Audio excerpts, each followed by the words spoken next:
This suggests children are a precious gift from God to be valued and cared for.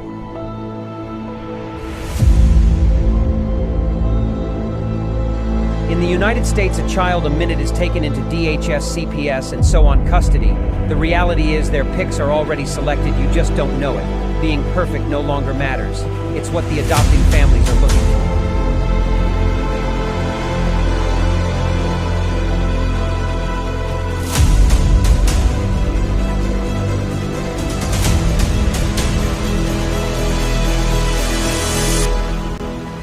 Who is it stealing the children, you ask?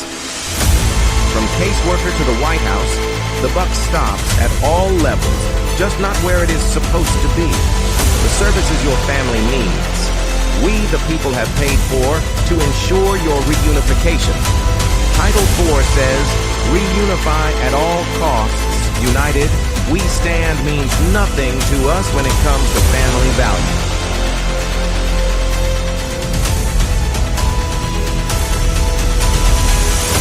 Children are being ripped away from their families. Parents are reverting to addictive behaviors to cover the pain. The trauma caused by child removal is just being recognized, and the results are atrocious. Termination of parental rights is not healthy for anyone, just profitable for the people enforcing the line.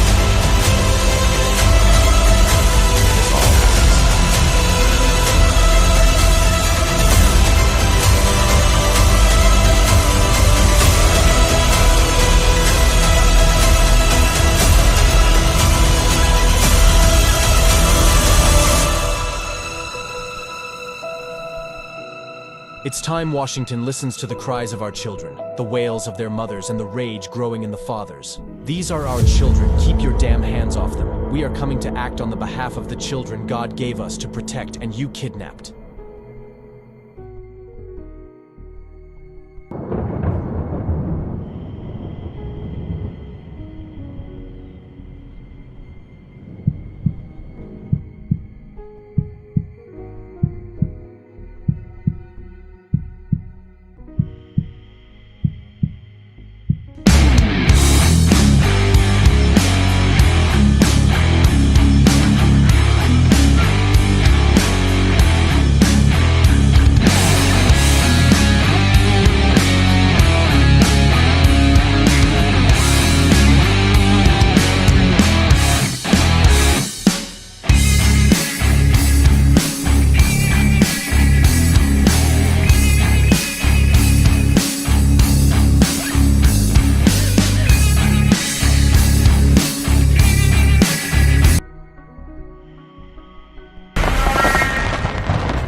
In the United States, CPS makes upwards of $3 billion per day on trafficking and selling our children. The corruption may start with the caseworker, but goes through the judicial system, passing the governor through the Senate and into the White House. The entire system has a hand in the business known as CPS. Our children are stolen every minute of a 24-hour day. They are being robbed of their innocence, their trust, their happiness. As parents, we are isolated and betrayed by a government we trust. States are balancing budgets on kids' lives. Only 12% of the kids taken will be reunified. Title IV funding is being riveted with fraud.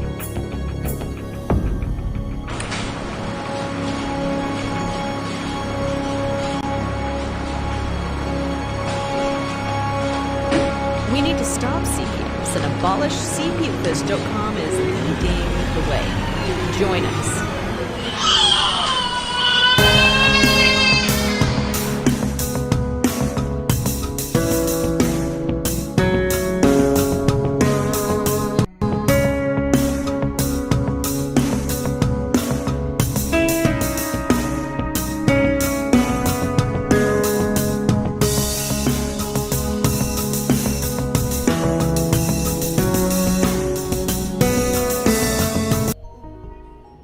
All right, everybody. Welcome to CPS Victims Hunting Justice. This is Friday evening. I want to welcome everybody to here. Like, share, spread the word, do whatever you can do. Chat with us right here, whatever you can do there. You know, comment, make a question, have a question, ask a question, whatever you got to do. We'd appreciate that if you do that. I want to start this by, I got this today. I want you all to hear this. It says, recent research has used synthetic cohort life tables to show that having Child Protective Services investigation, experiencing confirmed maltreatment, and being placed in foster care are more common for American children than would be expected based on daily or annual rates for these events. In this article, we extend this literature by using synthetic cohort life tables and data from the adoption and foster care analysis and reporting system to generate the first cumulative prevalence estimates of termination of parental rights. The results provide support for termination of parental rights by age 18. Second, the risk of experiencing this event is highest in the first few years of life. Third, risks are higher for Native American and African American children. Nearly 3% of Native American children and around 1.5% of African American children will ever experience this event. Finally, there is a dramatic variation across the states in the findings, suggests that parental rights termination, which involves a permanent loss of access to children for parents, is far more common than often thought. So, that being said, I'm going to bring out Vinny, I'm going to bring out Herbert here. Guys? Hey. What do you think of that? That's some powerful stuff right there. Yeah, that's some real deal stuff right there, right? Like that's that kind of hits the nail home. You know, this once quiet and sought after, like we don't want to talk about this, keep it behind closed doors, is becoming mainstream now. So that means that it's all right to turn it up a little bit, right? Actually, yeah. Seeing how I was reading an article today that my friend Crystal posted, and it stated that we are the worst in the nation when it comes to CPS. Yeah, the worst. What does other nations do? Just in the U.S., we are the worst state in the whole U.S. Oh, you're saying the state of Maine? Oh yeah. Oh yeah, we established that. We established we're the worst. Maine is the worst in the United States. But when you said the nation, I was thinking you were saying the United States is the worst nation of other nations as far as this stuff. Right. Is that true? That too. Yeah, I was thinking that too. But I'm saying, is that also the case? I wonder if it is. That's according to the Ombudsman's office. Right, but he's saying like in the whole world, how does the United States land in as far as that work? I don't know. I'd have to look up that statistic to see, the full on all of us what it would be, because I hear that UK is just as bad. Right, so look it up so you have factual information rather than hearsay. No, this is off the news. The news channel posted this.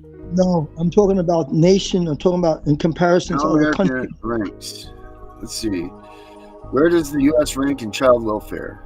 Hold on. Okay. I can. So we got, it says Norway. So where does the child, so we rank 1, 2, 3, 4th. But what do these mean?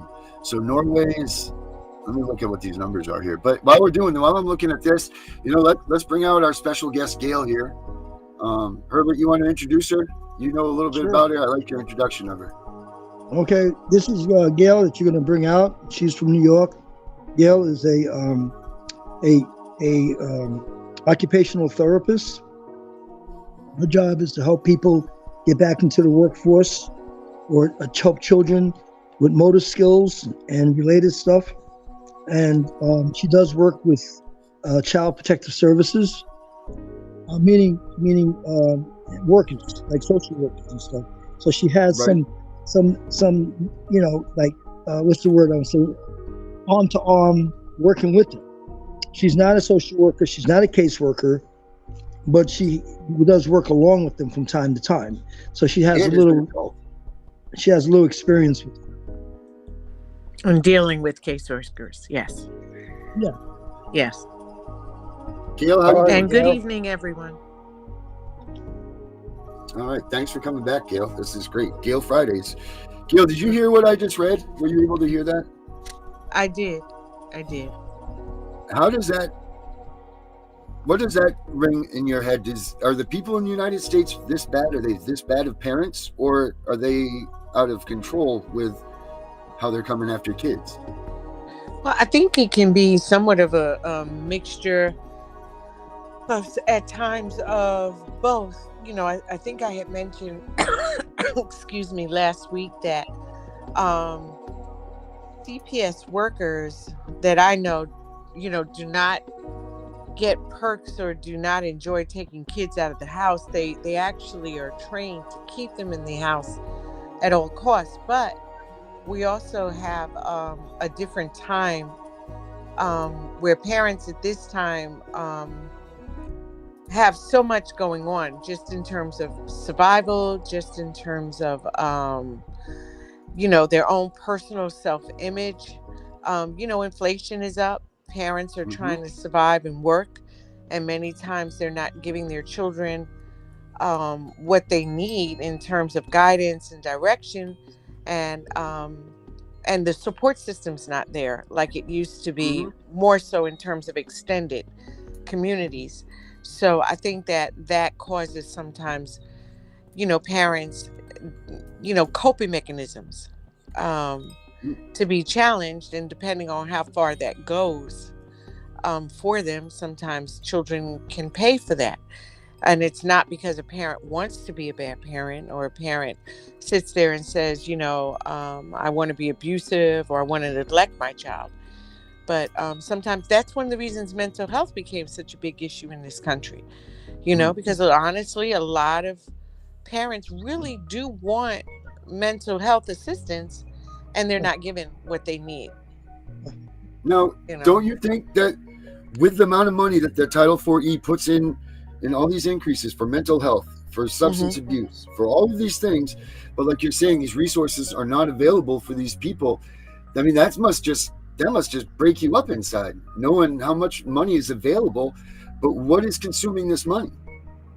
It's a lot of times that can actually be even a state thing, where whatever they think is essential or important, that's where politicians funnel the money, which is one of the reasons I was recommending last week that, start writing those folks and telling them, we need a support to this, especially hearing that Maine has the highest rate of children being taken out of the home by CPS workers.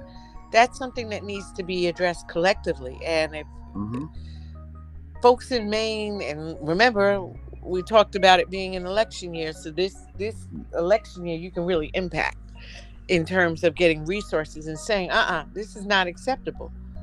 We need resources to help us as parents. We need resources to help our kids, and we need resources for a system that's more effective, and how it operates for the betterment of families, not just for the kids alone, because when parents are better, they're better for their children. So you want that whole system to be functional and work. Yeah. Do you find, because this is where it will touch on what you do for work, what about aftercare for these kids and these families that have been ravaged through the CPS system? And if they're fortunate enough to be reunified, what about aftercare for these people? Because a lot of damage is done by this separation, by all of this. Do you see any flow of that coming in your direction, or any parents or any children or anything? I do for some, but not for all. So that's been a challenge that I've seen personally, because remember, the whole point of a caseworker and a CPS worker is to provide resources, and those resources are to help the parent in a situation that is difficult, during that time. So if the CPS worker is able to provide those resources, many times that child will be able to stay in the home, and they'll be able to work out those, challenges and difficulties that the family unit is going through. But I think that's what is one of the greatest challenges. And I have seen where sometimes CPS workers make referrals and make a suggestion to the parent to help them. And then when the parent seeks out the referral, they're overwhelmed, they're tapped out, and the parents not able to get access. You know, and that Yeah, may be because of volume. It may be because they don't have enough workers. There's so many reasons that happens. right. But yeah. I mean, we're seeing that lack of worker quality all across the United States right now. You know, like you can get a fair shake that everybody since COVID has gotten, you know, like a work ethic that is diminished. I mean, I'm seeing jobs of people at convenience stores that they're offering $35 and $40 an hour to run third shift. You know, so I'm not sure what happened after the COVID, but I don't know if it's a lack of people working, or is it this? This was a thought I had. How many people during COVID and all of this? See, there seems to be like a big time push in 2020 to 2022. There's a big influx of kids being taken from the home. Reunification numbers were down to 12%. All of these things. Is it because possibly that millions of people had their kids taken and now they've landed depressed, they've landed isolated, they've landed out of sorts? And maybe that this is why you take a couple million people out of a workforce, you're going to notice those numbers. Oh, absolutely. And also, if people are taken out of the workforce and they can't provide for their families, their stress levels are at an all-time high. And because of those stress levels, they may not be reacting. There's nothing worse for, I guess I would think, for a parent that cares, because not all do, but the ones that do care, wanting to provide for their family and they can't. And psychologically, that's devastating. And you know that if they're unable to get work, and that's what happened with COVID for a lot of people.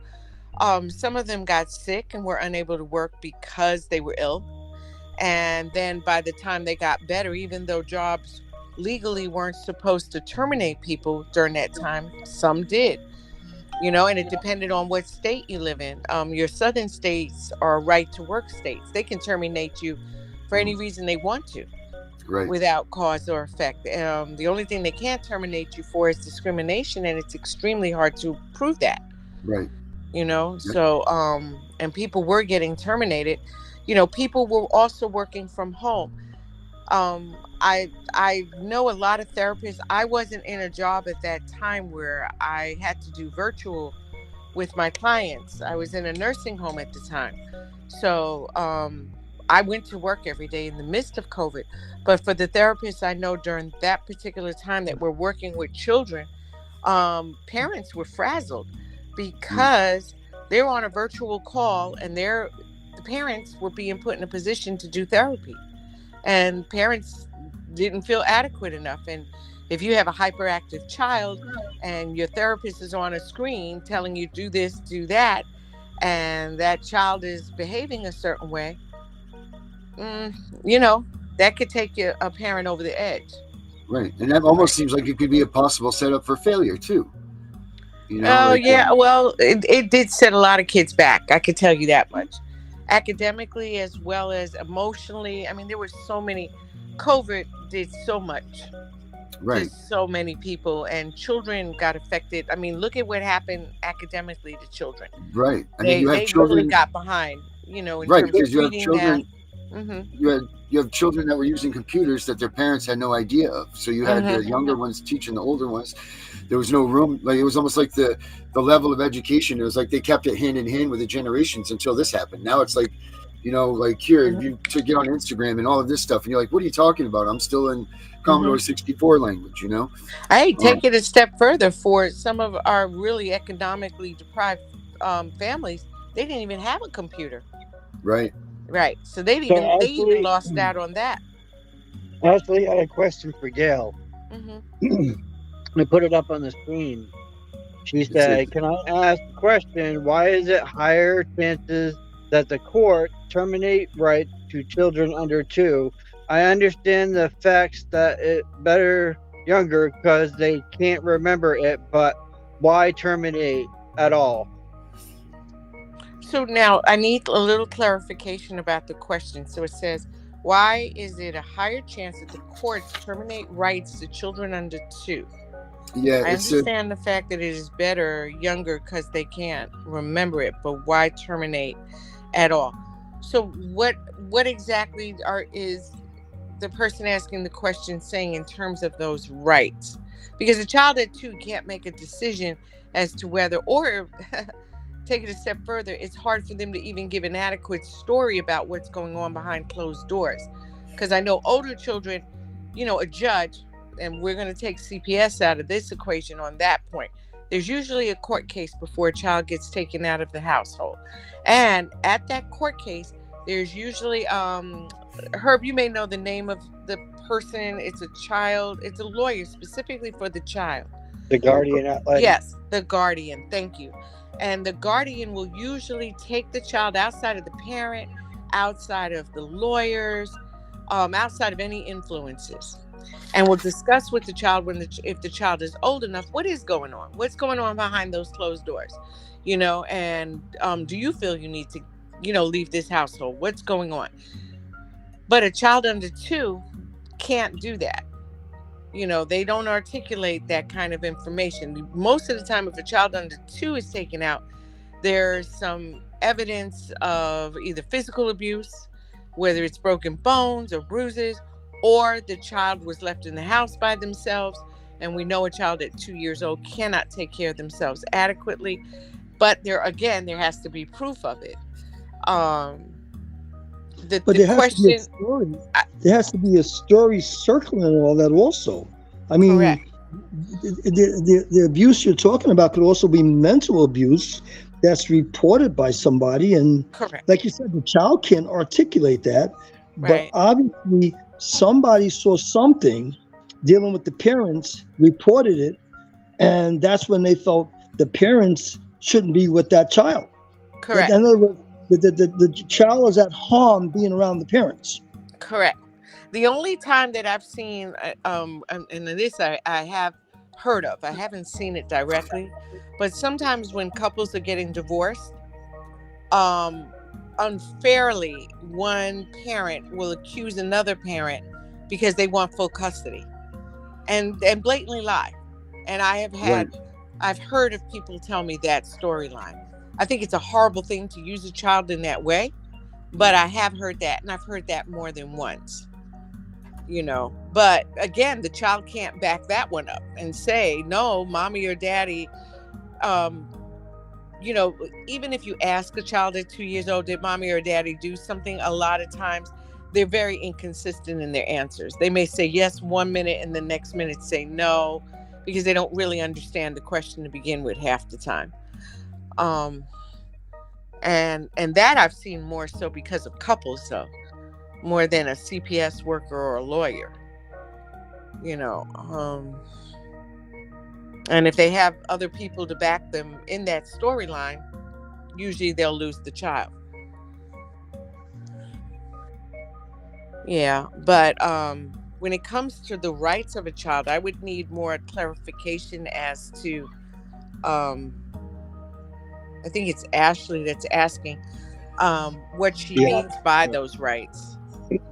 Well, I think that you just answered it pretty right. Like, it's probably pretty cut and dry, because the GAL comes in, they do an investigation, they determine what's going on, and it's that. There's no bickering, there's no nothing, because they make it up themselves. Like you just said, the baby can't speak, so that person that's speaking for the baby is just inheriting what's being told, and it's probably a quicker thing. And then we also know on the other side of things is that it's much better to adopt out a baby that's 2 or under for a new family than it is to get an older kid. They get to make that baby themselves. That baby is going to learn their traits. It's going to learn their things. So it's a lot more adoptable than, let's say a 4-year-old kid that's been in the system for 2 years.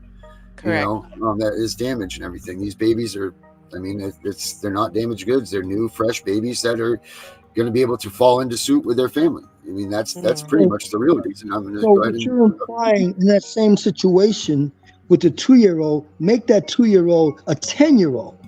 So you're saying they probably will not take the 10-year-old out of the family, Darren? Well, I'm saying that it's going to be harder for a 10-year-old to find a home.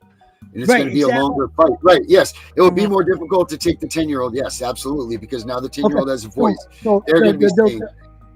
They'll take a 1-year-old, 2-year-old out of the house quicker than they'll take a 10-year-old. That's what you're saying? Correct. Yes. Even though the abuse is still the same. Right. But you don't know what the abuse is, so it's a danger to them to say, we can't keep this baby in the home because, one, babies are fragile, right?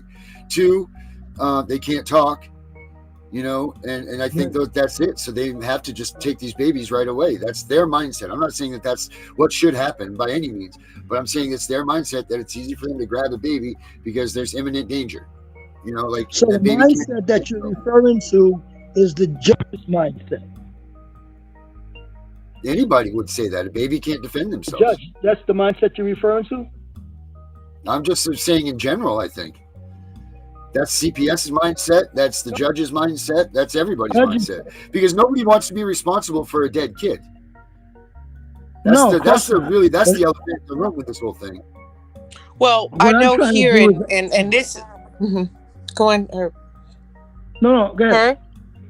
Yeah, go ahead. No, go ahead. I was going to say, I mean, I don't know if you all remember, but there's been a couple of cases here where it's not even just about being responsible for the dead kid or child or baby, but they go to jail. We've had CPS workers, because they did not address cases that there was evidence of abuse and the child did transition or pass away.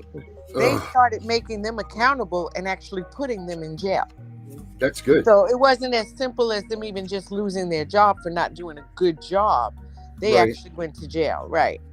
Yep. Well, that's good, and that's what needs to. There needs to be a uniform for that. Like it can't not be there. They've been hiding behind this, the immunity for so long that it's like they run the Wild West. They could do whatever they want. Like there's no penalties for them messing up. I mean, even to the point that in a lot of these states now, these caseworkers are rubber stamping these judges' orders. The judges literally are like, if you guys think that baby needs to go, here's a stamp with my name on it, stamp those papers. They don't even have to go in front of a judge. It's already done. The judge has given them that permission to just stamp it and go. I mean, without, and I'm not a Democrat, I'm not a Republican. Well, I'm more Republican, but as far as the nation, the federal, and then the states' rights, I believe that this is one of those positions that the states need to be in line with a federal code to make everybody responsible for these things. It can't be one state's way and then not the others when you're coming to these kids dying. There needs to be one rule mandated all the way down who's responsible for it and why. I agree, but remember that we're talking, and I guess that's where we have to get clarity here, because the premise of this show is that CPS workers get perks for taking kids out of the home, not for leaving them in the home and not being made accountable. So that's where the concern is. It looks like Ashley did respond saying that this was a newborn that was taken from the hospital. I don't know what the scenario or the case was as to why the newborn was taken, but she's saying that after the parents did all their due diligence with classes, testing, and all the other variables, that the child still, I'm assuming, wasn't allowed back in the home. Right. Even though the parents did everything that they were supposed to do. Right. Yeah. Look, these situations where that Chevron case will come into play, because before, what they were able to do, the judges and everything, they would say, okay, Mrs. So-and-so, you did everything you were supposed to, but the department, it's against the discretion of the department to have your baby returned, so I'm going to have to go with what the department says, and we're not going to return this baby to you. Now, what they can't do in these district courts is rely and base their decisions on what these agencies are saying. They can't do that anymore. So now the judge has to rule on this case, or any case if it was like this, where before they could rely on the agency's recommendation opposed to their own constitutional or any sort of argument that they had. Now they have to rely on their own things. So I think you're going to see things change up a little bit in the courts, but I don't know if you really are, because these judges don't, they have their hands in the cookie jar too. So but that's this instance here is where that, they're not going to be able to say any longer, because if you go into the courtroom and say, I did this, I did this, I did this, I did this, it all says it right here, plain and simple, now give me my kid back, and they'd say, well, the department thinks, and then they could hide that. They can't do that anymore. because of that Chevron case being overturned. Hmm. So that's going to help. It should help a lot of things out. Now, whether it does or not, who knows? Mhm. But I know that's, again, that's where that baby thing comes into play. Yeah, they come in, they take the babies, they can't speak, they can't, like they're going to say the mom was on drugs, so they took the baby. The one thing that you don't do to an addict is break up their support system. But that's the first thing that CPS does to you when they say that you have a substance abuse problem, is they break apart your support unit. Like they isolate you from your family, they take your kid away, they make you leave your wife, or your wife leave you. They do the absolute opposite of everything that you're supposed to do for an addict when they come into these recovery situations. And I can't believe that's the... So let me ask you, only because of a video I saw, and I think you saw it too, Darren, where this lady was leaving the hospital with her child, newborn, and the police came, CPS came, and they took the baby. Yep. She was on drugs. She was on drugs. In a case like that, you're saying that they shouldn't take the baby. They should let mom go home with the baby. Well, I think that they should, and I think there should be an opportunity because number one, they're destroying a huge bond that baby needs to have with its mother.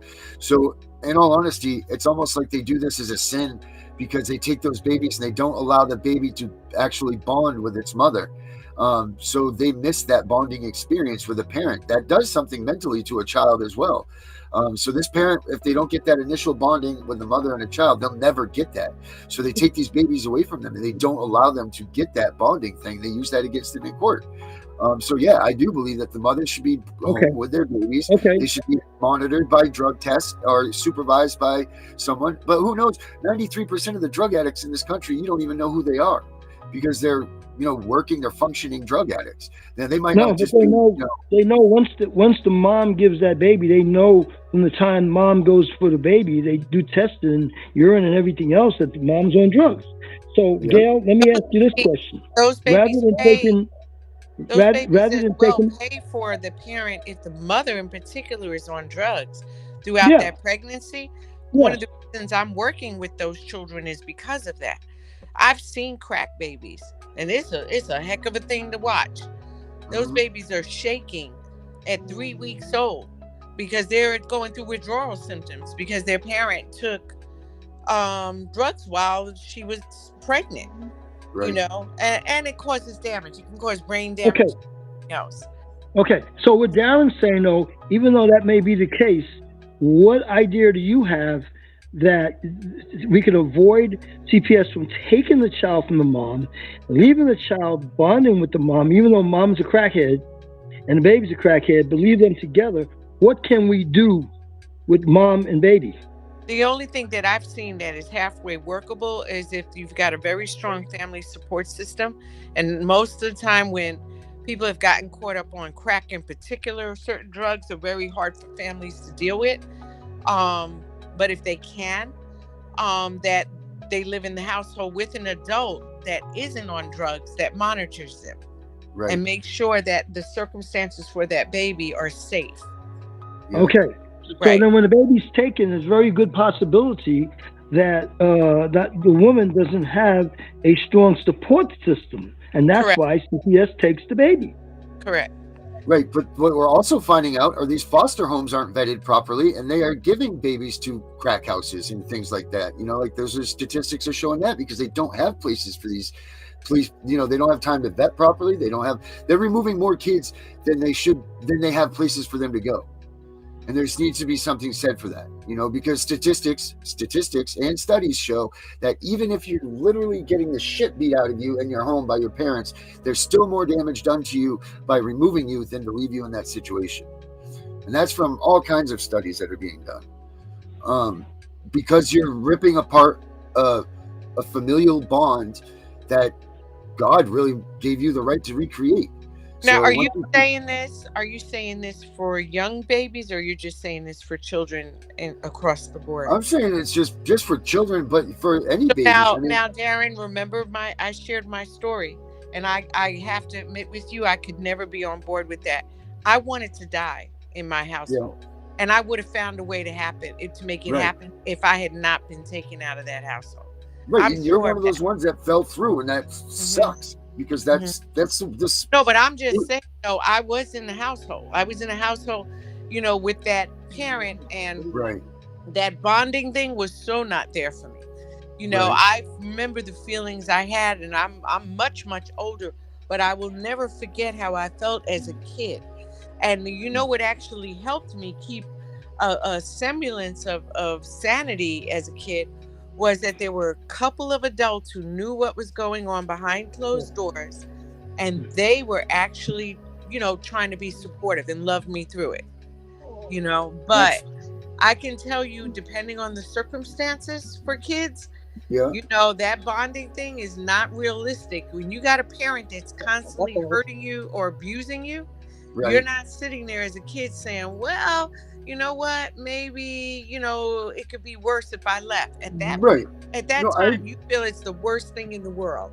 Right. And I agree with you on that too. I mean, I'm just going by what these things say. I'm not going by what my belief is. Mhm. Because I find it, like, if you're in a suck situation that's very bad, I find it really hard to believe that if you're taking from that, you're going to still have a problem with it.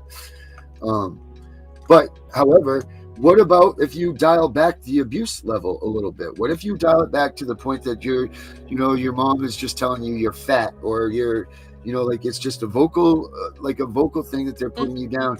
Is that, I guess this is where we get into this, and this is something that, You're talking like, about the severity of what goes on. right. And, So, right. And I mean, I see your point is valid on that. If it's not if it is a parent that insults you a lot, right. that may break down your self-esteem, and well, it could be destructive to your psyche as well, but it may not be the cause to now put you in another environment that may actually be worse. Right. So that part I get, but for a lot of the kids that are actually taken out of the home, before interventions are put in place, it's usually because there's a component of severity to it. Right. I mean, like, I don't like to talk about, like, our personal cases or anything that much, but for instance, with my case, it had nothing to do with my child at all. Not one iota of anything had to do with my child, and they still took her. There was no imminent danger to her. There was no nothing to her, Mm-hmm. and they still took her. Mm-hmm. And like, I can't imagine what she must think. Like, nothing was wrong. She didn't see anything that was wrong. She wasn't abused. She wasn't yelled at. She wasn't nothing. But she was taken and not ever been able to say bye to her. No, nothing. So Mm-hmm. what must she think? Like, she was 3 years old, almost 4. Mm-hmm. That wasn't, and just to be removed from home. That's what's happening more than not. Because Mm-hmm. what we see by statistics, again, I hate to keep saying that, but what we see is these kids that are really in harm, and you are a prime example. The people that need it aren't getting it. They're not getting the help that they need. Like, people like you got crying out. And, we have, I don't remember, and I'm sorry if I don't remember who it was, but I know that we had someone on here that for years was trying to get help to get out of their home. Mm-hmm. And they went right by them. Like it was nothing. I forget what the number of phone calls were, like 70 phone calls or something like that. And that's the other thing, is that we're seeing when these kids that are dying in their care or in their custody or not or whatever, they have multiple phone calls. Mm-hmm. And no one is taking control of these numbers or these families that really are needing it. Why is that? Why is Well, it I that will say this much. I don't know if you've just read what Carrie said, but I'm in 100% agreement with what she says. And she says here that parents that don't know how to parent can learn to parent. right? And that kids see that you are never too old to learn and change for the better. And she's correct about that. And that is something that a caseworker and a CPS worker should be helping a parent with. Right. Right. And that's why even when we were discussing parents with drug issues, the goal is supposed to be to help, a parent if they want, because not all parents are of that mindset. But if they want to get help and go into rehab, they're supposed to set that child up in a safe environment while the parent gets rehab, unless, depending on what the drug is, that the parent can stay home and go to rehab maybe during the day and then come home and still parent the child under, sort of supervision. But yeah.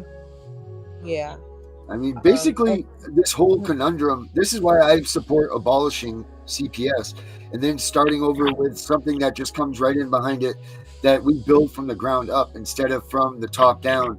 Like, let's let the communities figure out what we have to do for the children, because no one at a federal level is going to know the neighborhood like, you know, someone from your town. So if you started this in reverse and started the towns building up these support networks, then we can move to the city, to the state, and then to the federal, and then all these states would know. Right now, all they know is that there's an abundance of money coming in. No one's doing their jobs. Everything's erratic everywhere. No one knows what definitions are. You know, like there's nothing laid out that's of any sort of consistency or any sort of regulatory, really. I mean, it's all based on discretion. So discretion is lined in who it is and who says it and who does it. I mean, that's who the hell knows whose discretion you're following, you know? I mean, I could go get a job too, just down the street, and it could be at my discretion to be a caseworker. Well, who the hell knows what I'm thinking? What's my discretion? You know, like, what am I thinking that's okay, what's not? You know, like, and I doubt that they vet that much, that there's a questionnaire that says, oh, well, how do you feel about this? What about this situation? And really, I mean, this is the number one protection services of our futures as these people. And I don't think that the job title or the job itself is taken seriously. That's my opinion. Darren, if you were to develop the new CPS, how would you develop it? Well, that's why I just was stating there. I would start with each town, or each town would form a committee that was responsible for the resources and whatnot that were handed down to them by some sort of temporary funding by the federal government. Let these townspeople come together, and then let the towns unite into the city or to the county, and then let the county unite to the state, and let the states come together and then form this all together, and then maybe form a federal regulatory system for it. Again, I don't believe in the federal government running everything, but I think in a situation like this, it's not fair if you yell at your kid in Maine and then move to Vermont and you yell at your kid there, they're going to come take your kid. I mean, we can't allow these things to happen. This is something what should the new system do in a situation of an abusive child? What should the new system do? Well, this new system should do. Title IV funding is made exactly the way it's supposed to be. It's supposed to fund these things to help these children. It's the same thing. You need to assess the situation, and this needs to be done by people of your own community, I believe. People that really do have a hand in your community, because I think it's going to be more difficult to remove a child if you know that's Joe Blow's daughter or Ed's son or this or that. You know what I mean? There's going to be more at stake, and a community will want to fix itself. So take the community. So in Gail's case, if she had your system in her case, they would feel, oh, no, we shouldn't remove Gail from her mother and blah, blah, blah. Gail would have been dead. Well, Gail's situation kind of worked the way I just said. She just said that there was a couple of adults that knew what the situation was, and they were trying to provide support for her in her situation. This is what I'm saying. If there was more people. No. In Gail's situation, the CPS took her out. That's what she wanted. Right. See, what I'm trying to say is, your community situation to try to keep that child into the home. I didn't say that's what was going to happen. What I said is, let the people of the community make these decisions for. Let them come up. So the community made the decision. That kid needs to leave that house. Then they have to go. Okay. I'm not saying that there aren't kids that need to be taken out of the house. I'm not saying that at all. There absolutely is situations where kids need to be removed. But they don't need to be removed the way that they are and put in the places that they're put. Okay. In a situation like yours, where your daughter wasn't abused or anything like that, it had to do with whatever you did. So why are you taking my daughter out of the house? Exactly. I get it. And I think that's why they don't allow juries at these. First, their argument is it would jam up the courts too much, but I don't think that you're going to get a jury of your peers to come and tell you that you can't be a parent. I think that's why they don't allow them. That's my opinion, and I don't have any proof on that other than humanity itself. But it's a damn hard thing to look a person in the face that's crying, and they're going to sit there and you're taking away their heart and soul, whether they beat you or not. They still love you as a parent, because that's a part of them. I'm not saying that that's right or wrong. Again, I'm not advocating for any of that stuff, but it's still hard, and it's still hard to look at that person and say, do I want, they compare this to the death penalty. Well, if the death penalty is just like this, why do we only get one shot as a parent of getting our children back once they take them? Why do we only get that one trial and that's it? Because people sit on death row for how many years before they get put to death? How many appeals? How many, all of this stuff? And all the while you're losing your bond of your child because your kid is just staying away. They're keeping the kid away from you. Well, You know, like this- Gail is not the caseworker. But once she gets us some caseworkers, you Yeah. can present those Yeah. arguments Yeah, we're to just them. having an overall discussion. And I'm working on getting that for you all because you know, I know that before a caseworker can take a child, can even come to your house, they have to get a court order. Right. A valid point that you made earlier about is do the judge look at the information even before a CPS worker can take a drug test? They for a court order. So I would like to hear the CPS worker as well give me the how they go about court. What Are you moving around, Gail? Because you're coming in choppy. Oh no, we lost Gail. Gail? I really wanted to hear that question too. She'll call She back. must have been moving around. She must have moved from her location because she Here we go. We got her got back. choppy. Yeah. We got about her back. that? No, I that's think right. I pressed too close to my ear. Oh, Yeah, so if you could redo your question there, that would be awesome because it was going to be a great question. You wanted to Yeah. ask the caseworker, or you would I ask would them. like to know, like, what you know, when we get a caseworker on, what is it that helps them to what is the precipitous for them to, for number one, get the court order to either do, and because that, like I said, they have to get a court order even to test a parent with for drug use before they can do that, and before they go to the house, you know, they're mandated. But what is the criteria for that court order to determine why they would take some children out of the house and others they don't? Right. Right. And that's what I would, you know, I would love to get the how the system works. Right. And I don't know. I'd also like to ask them if it varies from state to state, or is it a pretty much, you know, a basic guideline for all? Because I know social workers, they have to get a bachelor's degree, and then when they want to, if they want to do more in their career, they get a master's. Right. And then if they really want to do like a form of therapy, then they'll get their PhD. But and I know a caseworker or a CPS worker has to at least have a bachelor's. That much I do know. And that they're supposed to be trained in human services. So they're supposed to be trained on how to make good choices and decisions and to be a resource for the clients they're working for. Because, you know, not all of them work with kids. Some work with adults. And some work with our older population, our elderly. You know, so it would be, I'm looking forward to getting a caseworker on that can answer those kind of questions. You know, even from an educational standpoint, to be honest, I'd like to know educationally, are they taught, you know, everything? Because I remember I told you, I was told by caseworkers directly, we are trained to keep those kids in the house until we absolutely cannot. They're, you know, it's not supposed to be an easy removal. Like, oh, you know what? That parent had an attitude today. I'm going to take the kid out. Right. They're not trained like that. They're trained to absolutely try to keep those kids within their family unit. So there has to be a danger that the caseworker is perceiving in order to take that child out.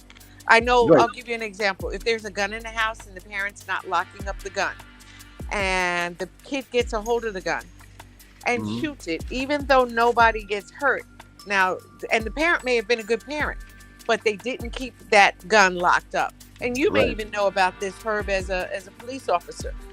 They will take the child out of the house because that was an imminent danger there, that gun was not locked up. Am I right? Yes, that's correct. Yeah. Okay, so then what, in your opinion, you know, okay, that's the situation that happens, right? There's been this family is, let's say that they're, you know, well off, they're all this stuff, everything's been great. They went hunting or whatever, you know, like this day and age, everybody carries around firearms with them anywhere you go, that's great. I'm glad people do that. But let's say, okay, they put the gun in the house, the kid found the gun, shot the gun, no one gets hurt. CPS comes, takes the kid. Does the kid come home? What happens next to these people? Now that would we need. That's what the caseworker is going to tell us. Right. That's what the CPS worker, because I can't answer that. No, I'm saying, like, to you, in your opinion, like, would you say that this is a one-time thing and let's monitor these people? I think that they may take the kid out. Now, I don't know, but I would think the rational thing would be to maybe they would take the kid out, or maybe they won't. Maybe the criteria is, I'll be back next week, but you better have that gun in a lockbox. Right. And show me proof that kid cannot get access to it. Remember the Sandy Hook shootings? The reason that that shooting became so devastating is because that child should have never been able to get a hold of that gun. And they tried to make that parent accountable because but they couldn't. The child had killed the parent. So, you know, but I'm just saying, like, there was no way. This child was calling out to help. The very last case, and I don't remember if anybody on this call would remember this case, but it just happened, I think, last year, where a child went to school, shot people. The child was texting the parent. Now, the child wasn't getting abused by the parent, but the child was texting the parent saying, I feel like I'm going crazy. I want to kill everybody, da da da da da. And the parent responds and says, just don't get caught. This is what the parent responds to the child. Don't get caught? Don't get caught. And the child goes to school and shoots and kills some kids. I can't remember what state it was in. I'll try to look it up so I can. Wow, don't get caught. Do you know that parent went to jail? So the kids didn't go to jail. They made both parents, the mother and the father, accountable. And the father didn't even know that day what was going on, but the father knew about the gun. So the mother got a much longer sentence because she was aware that the kid was going to school. She claims that she just thought the kid was being emotional and she didn't take it seriously. That was her claim in court. I watched the court case. I wish I could think of the name of it. Is that the one where the kid felt like he was being bullied? Yes. Yeah. Michigan? The kid felt he was being bullied? Michigan. Mm-hmm. Jennifer and James Crumbly, the first parents convicted in U.S. mass school shooting. That's right. So now let's go back to CPS on this case, just potentially, right? Yeah. What if CPS had gone in that household before this incident happens? People lose their lives behind this incident, right? Mm-hmm. And went in and said to the mother, you know what? But nobody reports anything. So no CPS workers going into this household because there's not a conflict between the kid and the parent. It's just the parents aren't taking the kid's emotional state seriously. This kid is in crisis, and this kid tells them that he's in crisis. He tells the school and he tells the parents. Nobody takes it seriously for some odd reason, right? And now other kids, people lost their children behind this. So in this case, it's a question I'm kind of throwing out. I'm not giving an answer. But in this case, if a CPS worker had gone in knowing that this child was in crisis and the parent was very, ambivalent. About it, right. Would the accountability have been on the CPS worker for leaving that child in the household? Or should the CPS worker have taken that child out knowing that child was in crisis, saying, you know what, I think I'm either going to kill myself or I feel the strong need to commit homicide? Because he says this. He sends emails and texts to his friends, social media, not emails. He does a social media thing saying, I'm homicidal. Like when I tell you, it hurt my heart because this kid was letting you know with clarity what he was doing and nobody was listening. Right, and everybody's taking it as a joke. Correct. He's acting emotional or whatever they're thinking. Right. So the reason we don't have a crystal ball. I know. But the reason I presented the question was, in this case, how would a CPS person know? That's my point that I'm saying. Right. Because there's nobody telling them. Presenting to you that it's a hell of a hard job to have. Right, and I agree with that. I definitely do agree with that because you know what? Is there any stopping what happened here? Who knows? Yeah, probably not. Right. There's probably not. There are situations that are just unstoppable. It's not, you know what I mean? It's not, doesn't matter what you did or what you tried to do. What was the only option of this? I'm reading this thing now. They had no options to stop. I mean, yeah, okay, the mom knew, but like you said, she thought he was just busting on her. Like, oh, mom, like it was like granted, that's not like small talk, but like if that's the relationship you have with your kid and everything, and what would she just think? You know, like, I got to call the cops on my kid. Like, that's a tough thing. Very tough call to make. And it would be interesting if we had a CPS worker to discuss this with, because Carrie is even saying here, and she clarified that it was in Wisconsin, that he was drawing homicide pics in class, and he was. So the school, in my mind, is just as accountable as the parent in this case.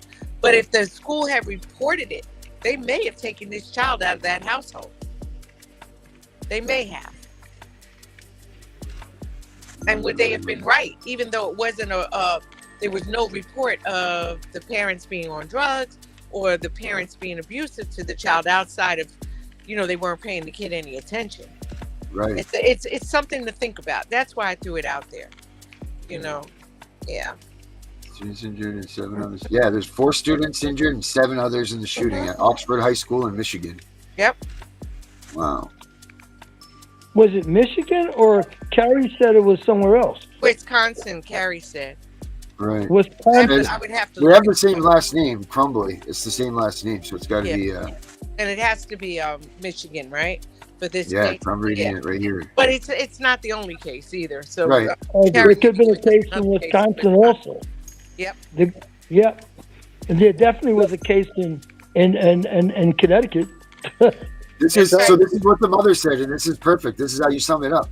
She says, as a parent, you spend your whole life trying to protect your child from other dangers.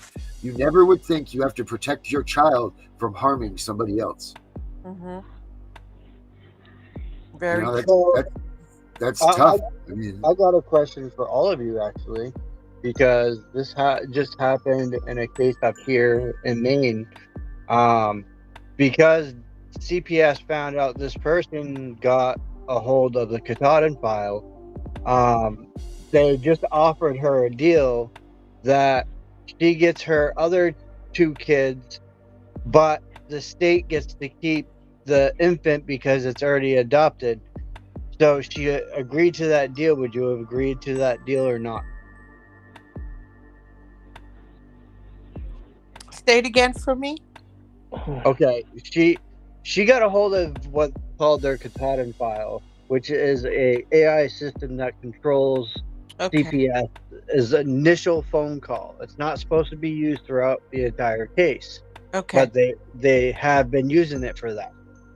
And she got proof of that, and she started a preliminary lawsuit against CPS to get her 3 kids. Her one has been really badly abused to the point where you can see his ribs and everything else. Oh. He's a nonverbal autistic. Okay. And so they offered her a deal knowing that she was going to sue them because she found the evidence against them. And they offered her the plea deal of she gets her son back and the other kid, but the state of Maine gets to keep the daughter that was already in foster placement, the little boy, as theirs. Would you take that deal or would you not take that deal? I think what is standing out for me is that you're saying one child was being so abused that you could see his ribs by the foster placement. Mm-hmm.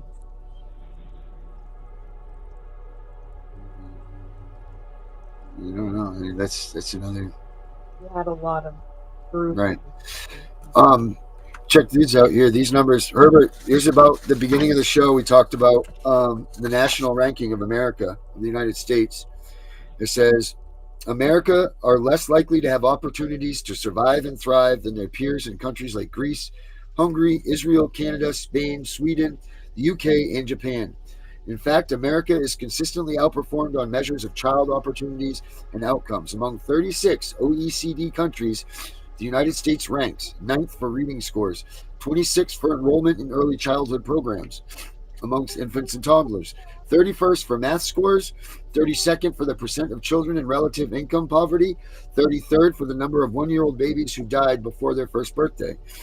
Americans' appalling record on education, health, and poverty reflects our unwillingness to adequately invest in our children. While we rank first for the number of millionaires and billionaires, gross domestic product, and military spending, we rank next to last among industrialized nations for public spending on children and families. We're the only rich nation that does not guarantee paid parental leave, and the only member of the United Nations that has not ratified the Convention on the Rights of the Child. And they won't do that because once they do that, then that will make CPS's job illegal. But we're the only nation out of 36 that won't sign the children's rights thing. Okay. Now you mentioned about paid parental leave. You talk about leave of absence because a woman, a husband and a wife are going to have a baby. They can't get a leave of absence. Is that what you're saying? I'm not going to guess what the article is meaning, but she said we're the only country that does not guarantee paid parental leave. I know in other countries they've guaranteed their check for like 6 weeks. Like in France, you get 6 like weeks. Some of them are for 6 months. Yeah, that's what I meant. Yeah. 6 months. Yeah. No, I think that, Gail, tell me if I'm wrong, that hasn't something changed where parents are given the opportunity, if they have maternal leave, that they're paid, or is it they have to take their own leave time? You're talking about, well, I know that in all the jobs that I've had, it varies between 6 weeks to 13 weeks after the birth of a child that a parent can take off. And now they're even offering that for fathers. So it's not just a mother thing. Fathers are getting time too. But the drawback to that is, first of all, if you're going back to work 6 weeks after a baby is born, that's tough. That's really tough. That's the one thing I would say with laws in this country. I mean, a parent should have a good solid 3 to 6 months to bond with that child and be able to care for that child before they have to go back. But I mean, and that's just a personal opinion of mine. I'm not putting a right or wrong into anyone else's opinion. And part of the reason I say that is because a parent doesn't get much sleep when a baby's first born, and you're trying to work and take care of an infant. And then, sometimes women suffer from, postpartum depression and everything that goes with that, and then lack of sleep and everything else can really affect mental health. So I would love it if this country did take that into account and did provide. I mean, I don't know if it's Switzerland or Sweden. One of them, I may be mixing them up, but they actually provide a nanny after a child is born to assist the mother. I think it's for at least a month or something like that. The only thing I know this country does in terms of providing a caretaker is if I think the parent has triplets or quadruplets, then I think this country, and I have, because that was going on years ago, that I don't even know if that's still in place. But I knew someone who had triplets, and the government did provide a caretaker to help her for the first few weeks. Yeah, I mean, we definitely lack the compassion in this country for the family and the family unit and what can be done or what should and could be done. And we definitely are in the world. They all believe in the family. I mean, the family is the core of everything, and somehow in the United States, we've just dropped that. We've forgotten about the family. We've become individuals. We've become socially inept. Obviously a lot of that happened with the COVID stuff and everything, but it's really disheartening that the family isn't as important as it once was, and they're making us believe that. It's just awful and unfortunate. And if we don't do something to change this sooner than later, it's going to get. I mean, what is it going to be when we're just going to have a country of people that don't care at all, or they're all out for their own individual, purposes? Because it's bad enough that we have this many people. Because I'm not saying that kids don't need to be taken out of homes. This does happen. It does need to. But there's a lot of us that are sitting here crying unfair and that this shouldn't have happened and so on and so forth. But yet we can't get anybody to come out and rally around this stuff. It's very difficult. But why is that? Is it because our values don't look in that direction?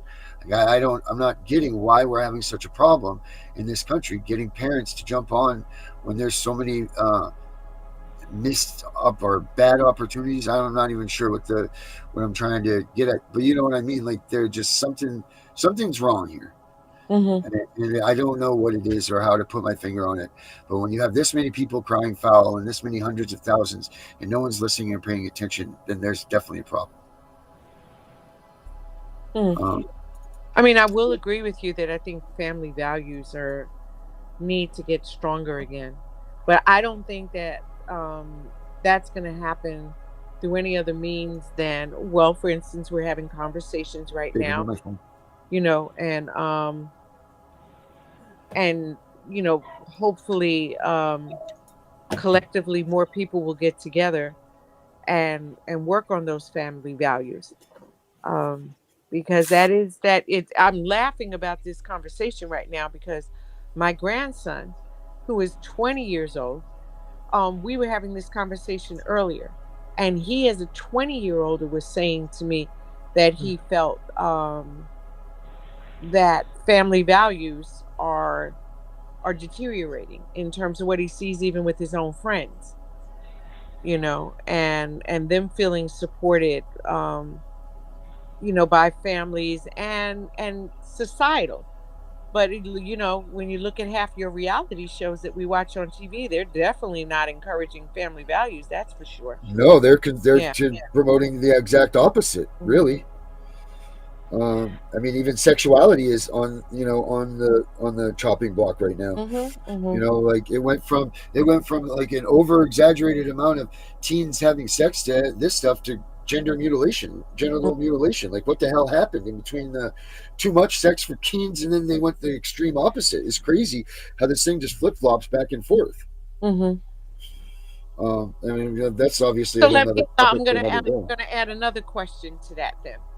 We've been talking a lot about the government, but remember, a lot of us view life through a television.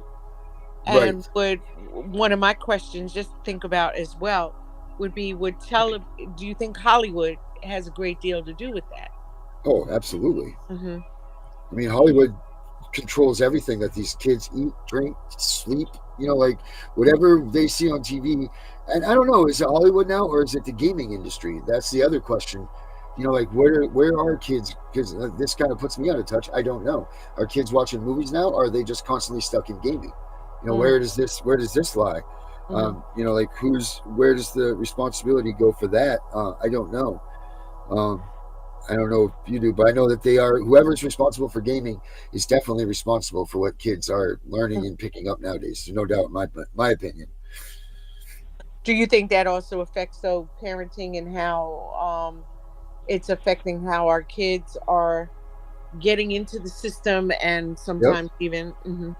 I do, because I don't think parents no longer look. At least when you had a babysitter before, you would call up the babysitter, check on them. Now they have a computer, so you could leave your kid in your room for days, just put a sandwich in there and a soda.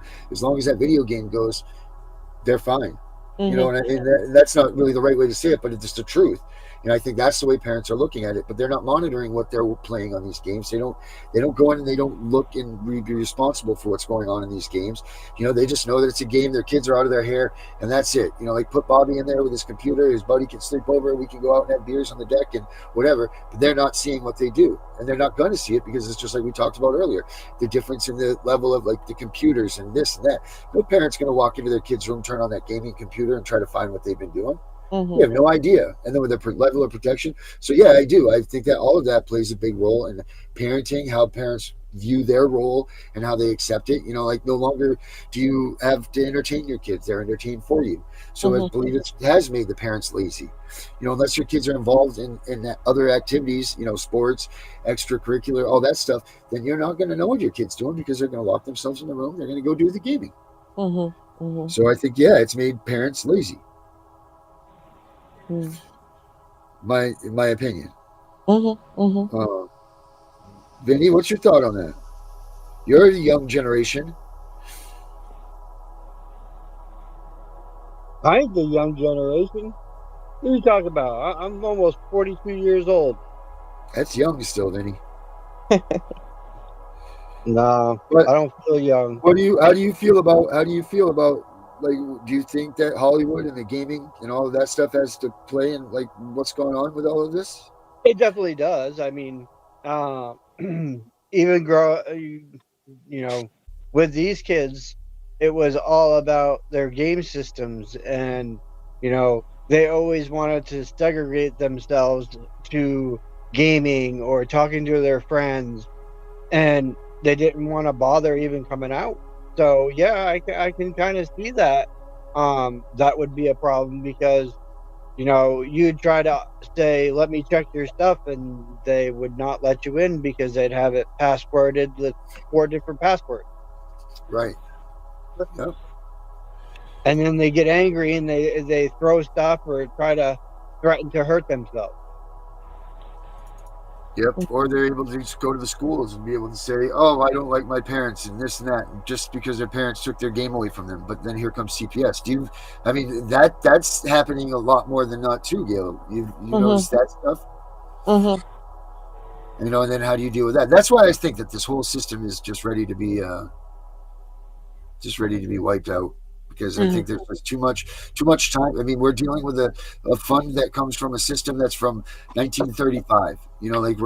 There's just too much new. There's too much things that need to be looked at, investigated, and changed so that it is more efficient for everybody to be on board with. But that's my opinion. I'm trying to find you. I did something I told everybody. What's that, Vinny? What they need to do is bring it back to where it was just DHHS. That's it. When they actually helped families and gave families food and helped these parents with travel and helped them get their car fixed if needed. Mm-hmm. Right. Provided That's services. What they need right. to do. Yeah, I agree with you. I agree with that 1,000%. Let me see here.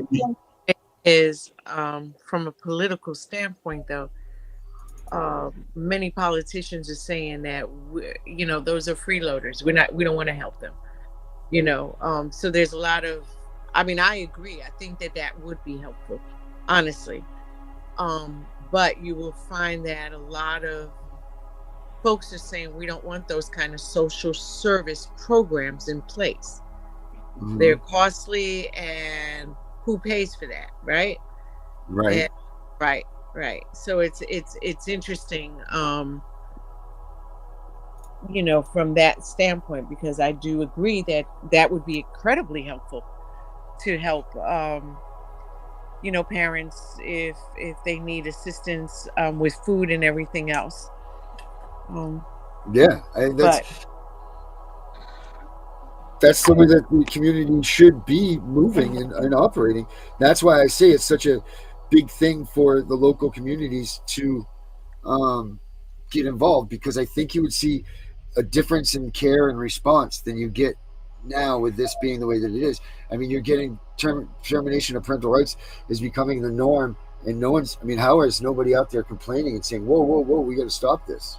Mm-hmm. Nobody is.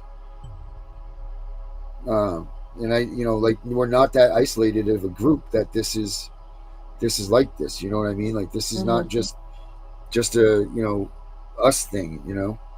But the one thing I'll say that may be something to think about is, especially since your numbers in Maine are so high, is maybe you can create some sort of organization where people collectively come together and are supporting parents, and before it even gets to a CPS phase. That's one of the things that churches were supposed to do.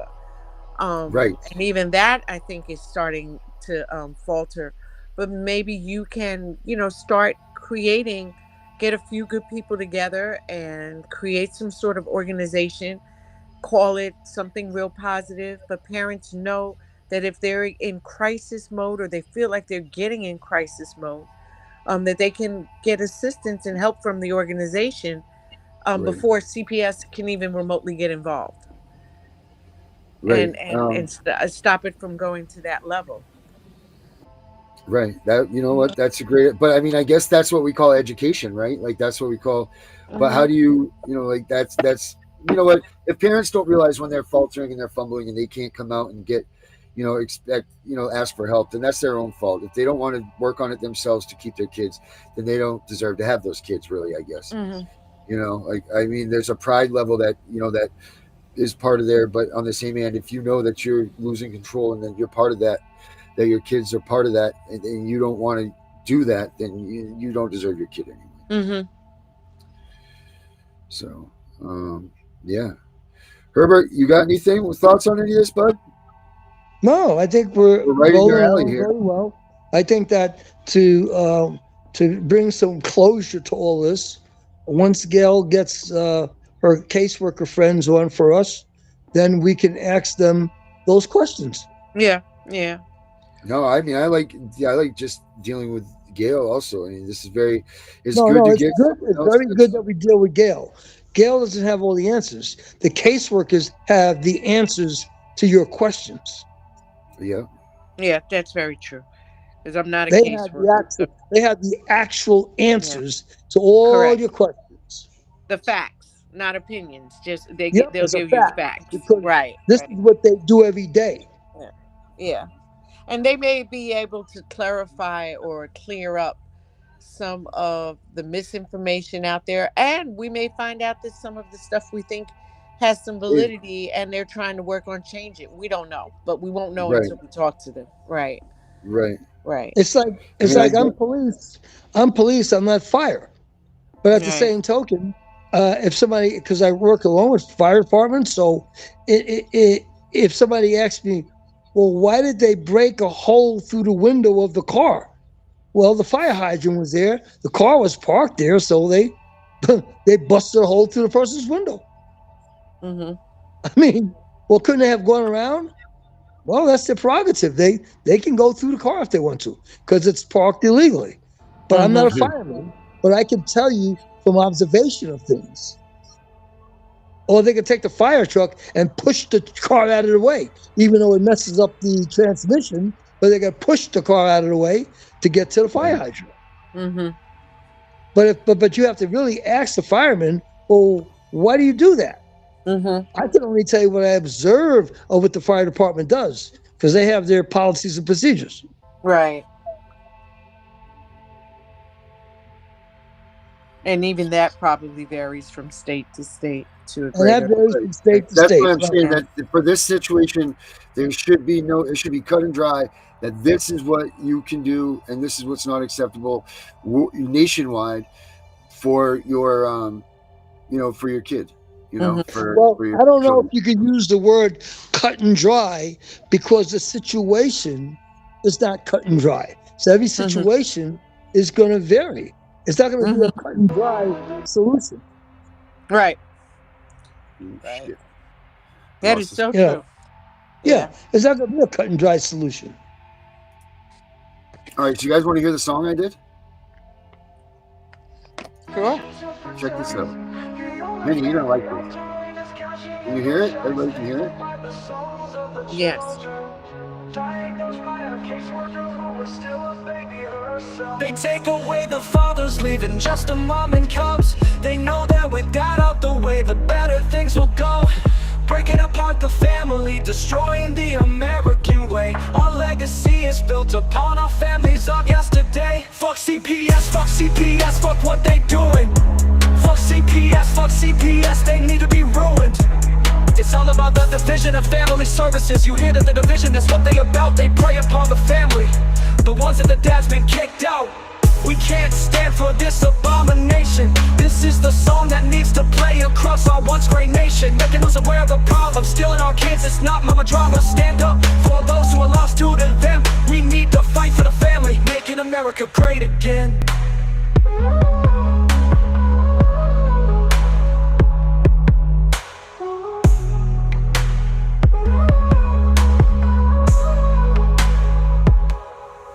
CPS comes along with the mission to protect. The only thing they are doing is cashing in those checks, paid for by the souls of the children, diagnosed by a caseworker who is still a baby herself. They take away just a mom and cubs. They know that with dad out the way, the better things will go. Breaking apart the family, destroying the American way. Our legacy is built upon our families of yesterday. Fuck CPS, fuck CPS, fuck what they doing. Fuck CPS, they need to be ruined. It's all about the division of family services. You hear the division, that's what they about. They prey upon the family, the ones that the dad's been kicked out. We can't stand for this abomination. This is the song that needs to play across our once great nation, making us aware of the problem. Stealing our kids, it's not mama drama. Stand up for those who are lost to them. We need to fight for the family, making America great again.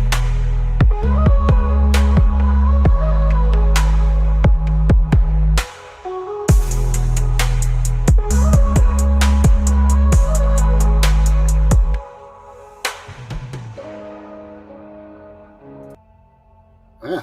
So what'd you think of that? Minus the F word. I apologize for that. I don't. My wife and I. That's our argument.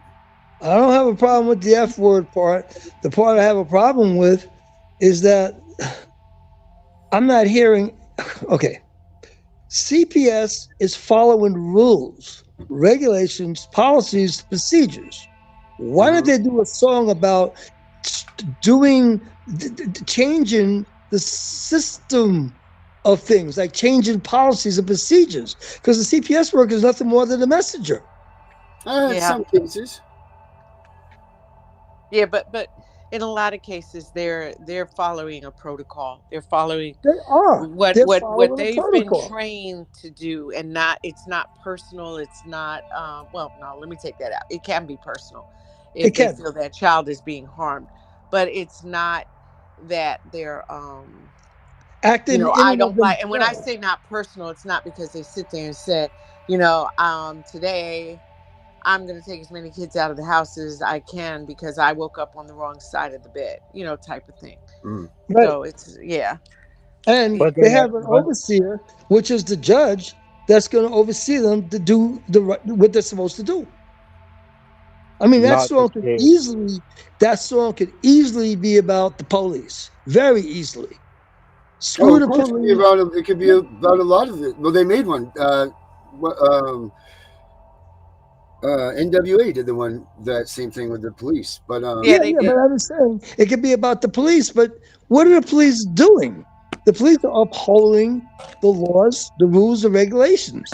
Change the rules, change the regulations, then the police don't have to do what they got to do. But in the same hands of the same thing. Like there's bad cops, there's bad caseworkers, there's bad. Correct. In every job there is bad cops. There's bad, but we're talking about the exception to the rules of the bad ones. There's an exception, but overall, police are going to arrest people. Police are going to write tickets. That's overall. Good cops, bad cops, they're all doing that. But people everybody don't want to be given a summons. So I don't screw them. I don't want to give them. They should be giving us summonses. Right. I will not give you the summons if you take it off the books that we cannot write you a summons. I'm fine with that. Well, that's the thing. That's already there, and they are removing children. It already says remove children at last cost, at all costs. Do not remove the children. Keep them in their homes. And they emphatically are just able to go in there under the guidelines of imminent danger or under their own. Right. And again, that will be addressed with the caseworker. Well, as long as there's open-ended definitions of words like imminent danger, best interest, things like that, this is never going to be solved. This is up to a person's discretion. Discretion's in there. See, that's why I'm saying it needs to be one solid, unified.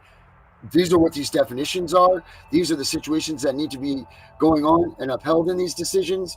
Like you can't just take a kid out of a house because the light switch didn't work. Like when life happens to people, like you can't just remove a child for that. You can't do that. No, you can't. But at the same token, the caseworker can address all those issues because a lot of times there's more. I'm well aware what a caseworker can address and what Gail is not a caseworker. I get that. Okay, Or no. whatever. I'll I give you understand another. that. I'll give you But what another I'm saying analogy. is her opinion matters, and I like her opinion, and her availability to the subject is amazing, and it's nice to have Okay, someone else's hearing I'm, you. But I I'm get gonna it that give Gail's you. not a caseworker, and we need to ask caseworker these questions. We've been doing this show for a couple of years. We've always tried to get a caseworker in here, Okay, and I'm gonna just give haven't been able you to. another analogy to that. The other analogy is a guy does I don't know, grand auto theft. Hmm.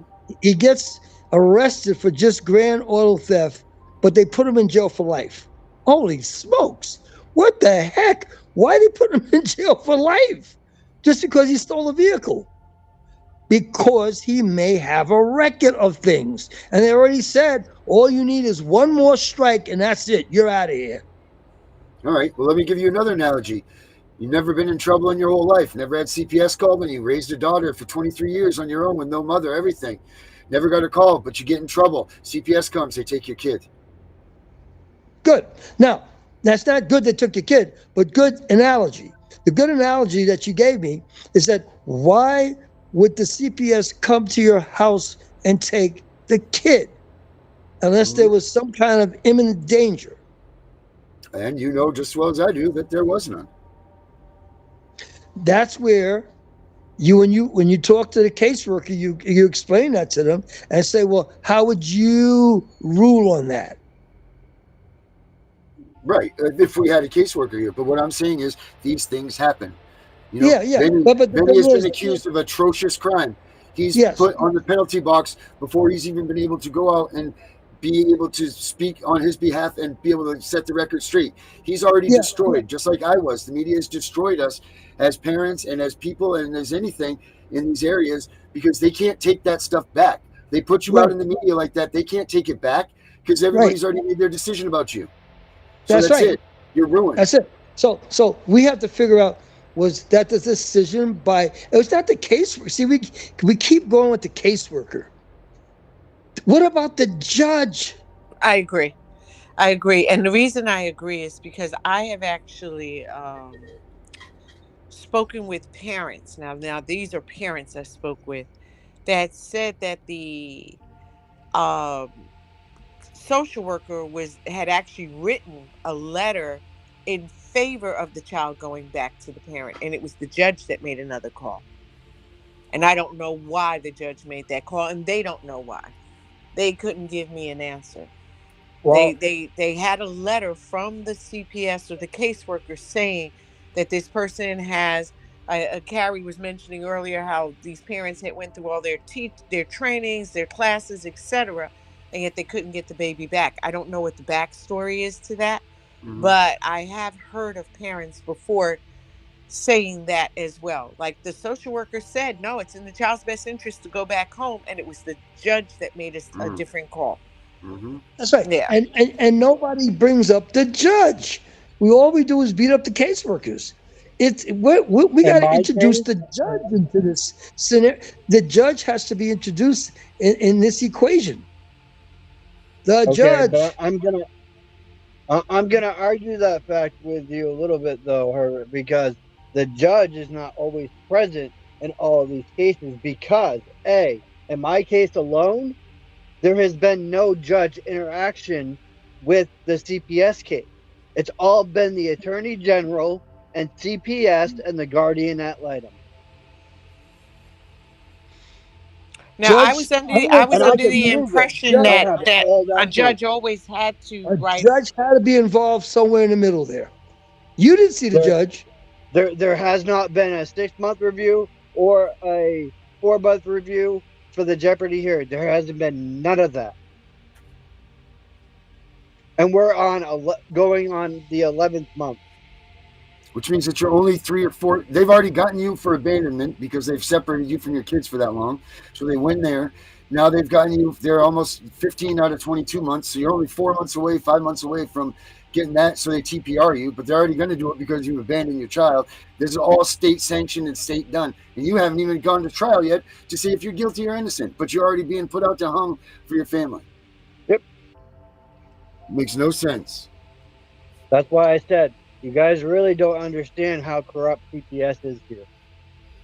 It looks Okay, good from afar that's until you're into it. okay. Until you're into it and you see what goes on, until you're made out to be one of these people. Because it's easy Yeah, to sit afar and say this, that, or the other. But when you're made yeah, out to yeah. be, But what I'm talking, I'll tell you where I'm coming from. I'm coming from. It has to do from state to state. In a case in New Mexico, I knew for sure that baby should have been taken. Mhm. That it was never taken away. But see, that's where I explained to you on the show one day that there was even a family here in Maine. Okay, both the parents was shooting up in a hotel room, and yet CPS let them keep their babies, but yet mine are taken without any proof of evidence. Mhm. Come on. Okay.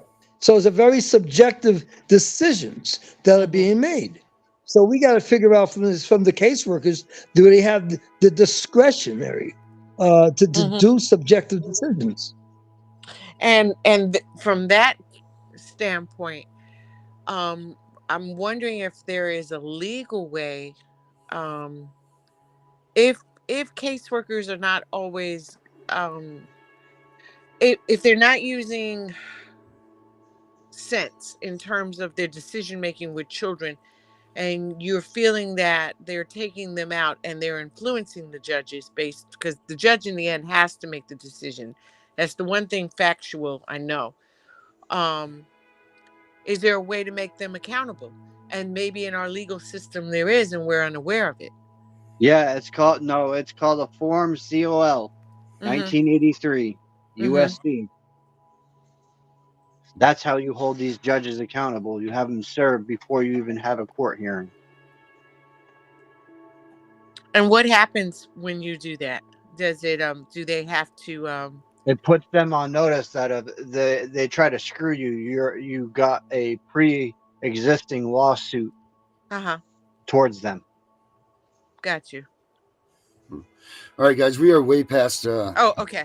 I'm Have a good sorry. night, Gail, I everyone. loved having your time. Yes, this will be great for next week's conversation when you come back for Gail Friday. And don't forget tomorrow at 6:30. Yeah, that's right. We got 7:30. Vinny's show tomorrow. Mm-hmm. And Gail, anytime you feel like you want to come back and you want to speak with us, feel free. Get in touch with Herbert or me or whatever. Okay. You got something that you want to talk about and bring up. You're more than welcome on this show whenever. But I know we got you for Fridays, and I'm happy about that. That all being said, you want to lead us with the last words tonight, Gail? Oh. I guess I will lead with I hope this broken system can be fixed. I don't think that it can be totally revamped, but I do hope that it's fixed in a manner that supports the family and not breaks it apart, and at the same time protect our children in a way that they need to be protected. And also, I hope that people can start getting together collectively, because there is power in numbers. And like I said, writing letters, becoming a support system when people are, parents in particular are struggling, and maybe they can, from a community standpoint, also help. Because I get the feeling, with the way society is, community is the key to this more than anything else. Yeah.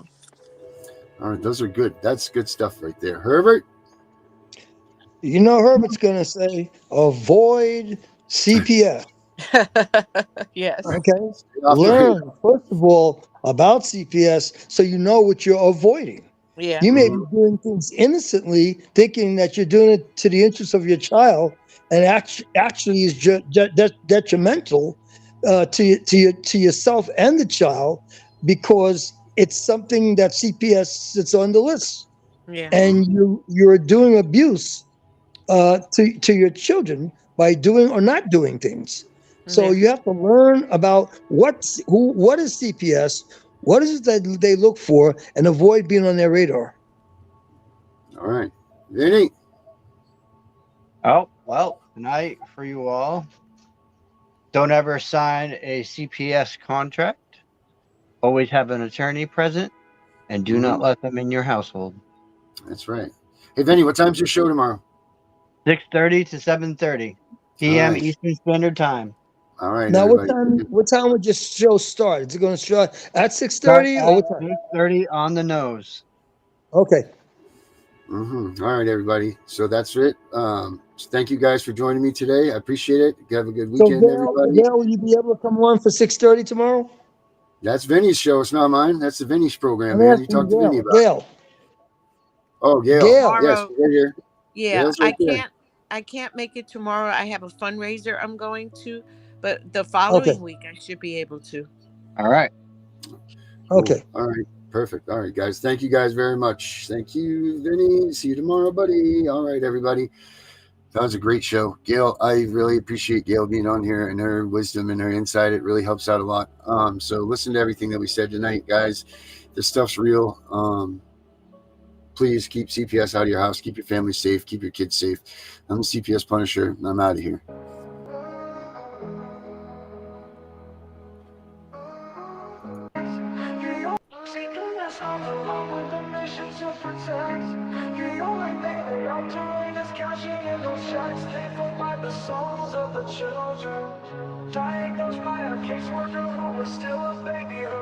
They take away the fathers, leaving just a mom and cubs. They know that with dad out the way, the better things will go. Breaking apart the family, destroying the American way. Our legacy is built upon our families of yesterday. Fuck CPS, fuck what they doing. Fuck CPS, they need to be ruined. It's all about the division of family services. You hear that the division is what they about. They prey upon the family, the ones that the dad's been kicked out. We can't stand for this abomination. This is the song that needs to play across our once great nation, making us aware of the problem, stealing our kids. It's not mama drama. Stand up for those who are lost to them. We need to fight for the family, making America great again.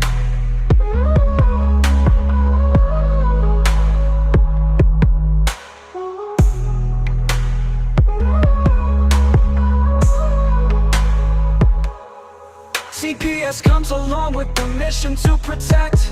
The only thing they are doing is cashing in those checks, paid for by the souls of the children, diagnosed by a caseworker who is still a baby herself. They take away the fathers, leaving just the mom and cubs. They know that with dad out the way, the better things will go. Breaking apart the family, destroying the American way. Our legacy is built upon our families of yesterday. Fuck CPS, fuck what they doing. Fuck CPS, they need to be ruined. It's all about the division of family services. You hear that the division, that's what they about. They prey upon the family, the ones that the dad's been kicked out. We can't stand for this abomination. This is the song that needs to play across our once great nation, making us aware of the problem, stealing our kids. It's not mama drama. Stand up for those who are lost to them. We need to fight for the family, making America great again.